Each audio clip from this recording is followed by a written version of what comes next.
क्या होगा अगर हम उन खोई हुई यादों को फिर से पा सकें जो हमने कभी पीछे छोड़ दी थीं? सोचिए, वे लम्हे, वो हंसी, वो चेहरे जो वक्त के साथ धुंधले पड़ गए थे। अगर हम उन्हें फिर से जी सकें तो हमारा ब्रेन एक अद्भुत मशीन है जो अनगिनत यादों का कलेक्शन है, लेकिन वक्त के साथ कई मेमोरीज धुंधली हो जाती हैं या खो जाती हैं। यह एक नेचुरल प्रोसेस है, पर साइंस की तरक्की के साथ ऐसी टेक्निक्स विकसित हो रही हैं जो फ्यूचर में खोई हुई यादों को फिर से जीवित कर सकती हैं। इस फील्ड में मेमोरी रिट्रीवल टेक्निक और ब्रेन स्टिमुलेशन जैसे टर्म्स का इस्तेमाल हो रहा है जो इसे रियलिटी में बदल सकते हैं। अब सवाल उठता है, ये टेक्नोलॉजी कैसे काम करेगी? हमारा मस्तिष्क बहुत ही कॉम्प्लेक्स स्ट्रक्चर है जिसमें अरबों न्यूरॉन्स होते हैं। ये न्यूरॉन्स एक दूसरे से जुड़ते हैं और इंफॉर्मेशन को स्टोर करने के लिए सिनेप्टिक कनेक्शंस बनाते हैं। जब हम किसी चीज को याद करने की कोशिश करते हैं तो हमारा ब्रेन इन कनेक्शंस को फिर से एक्टिवेट करता है, पर जैसे जैसे टाइम बीतता है कुछ कनेक्शंस कमजोर हो जाते हैं और मेमोरीज फेड होने लगती हैं। साइंटिस्ट्स का मानना है कि इस कमजोर पड़ते कनेक्शन को फिर से एक्टिवेट करने से हम खोई हुई यादों को वापस ला सकते हैं। हाल ही में इस फील्ड में कई एक्सपेरिमेंट्स किए गए हैं। यूनिवर्सिटी ऑफ कैलिफोर्निया और MIT जैसे इंस्टीट्यूशंस में ऐसे डिवाइसेस बनाए जा रहे हैं जो ब्रेन में इलेक्ट्रिक स्टिमुलेशन देकर कमजोर हो चुके कनेक्शंस को फिर से एक्टिवेट कर सकते हैं। उदाहरण के लिए एक एक्सपेरिमेंट में ब्रेन के हिपोकैम्पस नामक हिस्से पर इलेक्ट्रोड्स लगाए गए जो मेमोरी फॉर्मेशन के लिए मुख्य होता है। इन इलेक्ट्रोड्स के जरिए मस्तिष्क को हल्का सा इलेक्ट्रिक करंट देकर वे पुरानी यादें वापस ला पाए जिन्हें ब्रेन ने लंबे समय से एक्सपीरियंस नहीं किया था। इस रिसर्च में कुछ आश्चर्यजनक रिजल्ट्स मिले जिससे यह साबित होता है कि खोई हुई मेमोरीज वापस लाई जा सकती हैं। फ्यूचर में इस टेक्निक के और भी एडवांस्ड फॉर्म्स देखने को मिल सकते हैं। हो सकता है कि हम एक स्पेशल हेडसेट पहने जो हमारे माइंड को रीड कर सके और पुरानी मेमोरीज को स्क्रीन पर प्रोजेक्ट कर सके। आप पुराने बर्थडे पार्टी, बचपन के फ्रेंड्स या किसी स्पेशल मोमेंट को ठीक उसी तरह देख सकें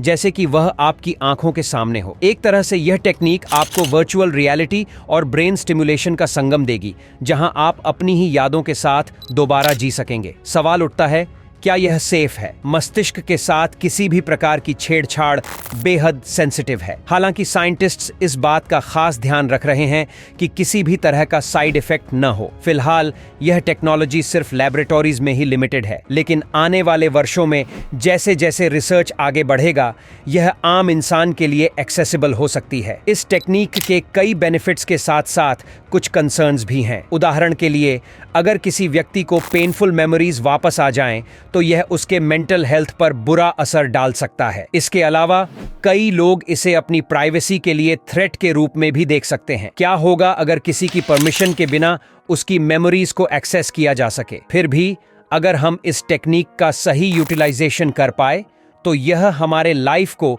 एक नई डायरेक्शन दे सकता है। सोचिए, जो पेरेंट्स अपने बच्चों के बचपन की मीठी यादों को जीना चाहते हैं या जो व्यक्ति अपने किसी खोए हुए प्रियजन की मेमोरीज को ताज़ा करना चाहता है, उनके लिए यह टेक्निक किसी वरदान से कम नहीं होगी। साइंस और टेक्नोलॉजी का मकसद हमें बेटर लाइफ देना है। यादों को वापस लाने की यह टेक्निक हमें न केवल खोए हुए पलों को फिर से जीने का मौका देगी बल्कि हमारे ब्रेन की कैपेसिटी को भी समझने का एक नया पर्सपेक्टिव देगी।